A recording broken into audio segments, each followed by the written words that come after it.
안녕하십니까 성도 여러분. 최성수 목사의 말씀 묵상 시간입니다. 말씀 묵상은 그리스도인의 온전한 예배를 위해 서로 세우는 교회에서 제공합니다. 오늘도 주 안에 거하시면서 성령님의 인도함을 받으며 사시는 하루를 보내시길 바라고요. 하나님과 이웃에게 복음에 합당하게 반응하며 사시길 축복하며 기도합니다. 오늘 묵상 본문은 욥기 42장 1절로 17절까지 말씀입니다. 무엇이 잘못이었을까요? 이 제목으로 말씀을 묵상하겠습니다. 욥기는 고난의 의미를 성찰할 때마다 빠짐없이 거론되는 성경입니다. 의인도 하나님의 섭리에 따라 고난을 받을 수 있음을 역설합니다. 무엇보다 이방인에 관한 내용이어서요. 욥기가 유대인의 성경 안에 포함한 것 자체가 이미 기적 같은 일입니다. 오늘 본문은 욥기 결론에 해당하는데 욥과 세 친구와의 대화와 그것의 의미에만 집중하는 사람들이 종종 간과하곤 하는 내용입니다. 아주 중요하죠. 내용은 크게 세 부분으로 구분됩니다. 여호와 하나님의 두 번째 말씀에 대한 욥의 고백 같은 대답과 하나님이 욥의 친구들 앞에서 욥을 세워주시는 내용, 그리고 고난 후 욥이 받은 축복입니다. 앞에 두 가지는 서로 연결되어 있습니다. 그 내용에 관해 살펴보도록 하겠습니다. 욥은 하나님이 못하실 일이 없고 무슨 계획이든지 못 이루실 것이 없는 분인 줄 깨닫고는 3절과 5절, 6절에서 이렇게 고백합니다. 나는 깨닫지도 못한 일을 말하였고 스스로 알 수도 없고 헤아리기도 어려운 일을 말하였나이다. 내가 주께 대하여 귀로 듣기만 하였사오나 이제는 눈으로 주를 배웁나이다. 그러므로 내가 스스로 거두어드리고 티끌과 제 가운데에서 회개하나이다. 욥 같은 의인조차도 하나님이 행하시는 일에 대해 잘 몰랐다는 겁니다.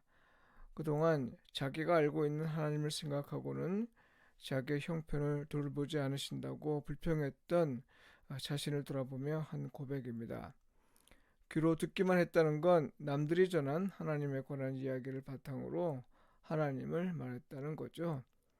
이제는 눈으로 주를 배웁는다는 건요. 하나님의 말씀을 통해 하나님을 직접 경험했다는 말입니다. 그것은 바로 2절의 고백입니다. 주께서는 못하실 일이 없사오며 무슨 계획이든지 못 이루실 것이 없는 줄 아오니. 예. 하나님이 행하시는 일은 사람이 무슨 이론에 따라 재단할 수 있는 것이 아니라는 거죠. 하나님이 당신의 주권에 따라 행하시는 일이니 인간은 그저 받아들이고 인정하고 인내할 뿐이죠. 욥은 바로 이 사실을 깨달은 겁니다. 이어지는 구절에서 하나님은 세 친구를 향하여 화를 내시며 말씀하십니다. 그 내용은 무엇이에요? 예, 하나님을 가리켜 말한 것이 옳지 못하다는 겁니다. 여기서 하나님을 가리켜 말했다는 표현은요, 하나님을 말했다는 겁니다. 이 말은 신학을 말할 때 쓰는 표현입니다. 신학은 하나님을 말하는 일입니다. 하나님을 말하되 적합하게 말하도록 노력하는 일이 신학입니다. 적합하게 말하지 않은 것들을 바로잡는 일 역시 신학입니다. 그러니까요, 욥의 세 친구가 하나님을 잘못 말했다는 건데요. 잘못된 신학을 가지고 있었다는 겁니다. 그 내용은 무엇입니까? 네, 세 친구가 욥에게 했던 말의 핵심은 하나님은 옳은 자에게 복을 주고 잘못을 행한 자에게 벌을 내리신다는 인과응보의 하나님입니다. 고난에는 반드시 이유가 있다는 거고요. 잘못했기 때문에 하나님이 주시는 징계라는 거죠. 이런 사상은 인간에게 일어나는 일을 하나님과의 관계에서 설명할 때 흔히 사용되는 것이었습니다. 이런 사상이 신앙을 규정했던 것이고요. 욥의 세 친구는 이런 사상과 이런 신앙에 따라 욥에게 충고한 겁니다.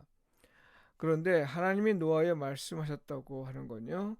이런 사상과 이런 신앙을 하나님이 얼마나 싫어하시는지를 보여주는 표현입니다.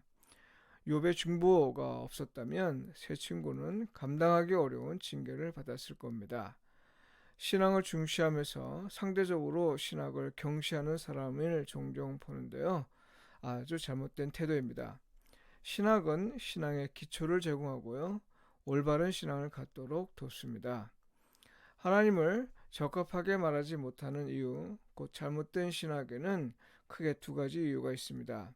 하나는 욥의 고백처럼 하나님을 잘 알고 있다고 생각하고 만일 일어나는 일들이 하나님에 관한 생각대로 진행하지 않으면 불평하는 겁니다. 이건 우리 자신에게 전지의 능력을 부여하는 건데요. 가능하지 않은 일이죠. 그리고 다른 하나는 내 욕망을 채우려 하나님을 말하기 때문입니다. 하나님을 적합하게 말은 하지만 목적이 그 말을 듣는 자들에게 환심을 사라는 데 있다면, 혹은 그 말로 다른 사람을 판단하려고 한다면요, 혹은 그 말로 자기 욕심을 채우려 한다면 그건 아무리 옳은 말이라도 하나님을 적합하지 않게 말하는 겁니다. 욥기는 하나님을 적합하게 말하는 일에서 우리가 흔히 잘못을 범하는 이유가 무엇인지 알려줍니다. 일상의 삶에서 흔히 저지르는 잘못을 성찰하게 하는 거죠. 기도드리겠습니다. 주님, 우리가 이해하지 못하는 일들이 많습니다. 하나님은 전능하시고 전지하신 분인데 어찌해서 이런 일이 그리스도인에게 일어나는지 이해할 수 없다며 불평하고 불만을 표현합니다. 섭리 가운데 세상을 다스리시고 돌보시는 하나님이심을 믿습니다. 우리의 눈을 열어주시어 하나님을 보게 하옵소서.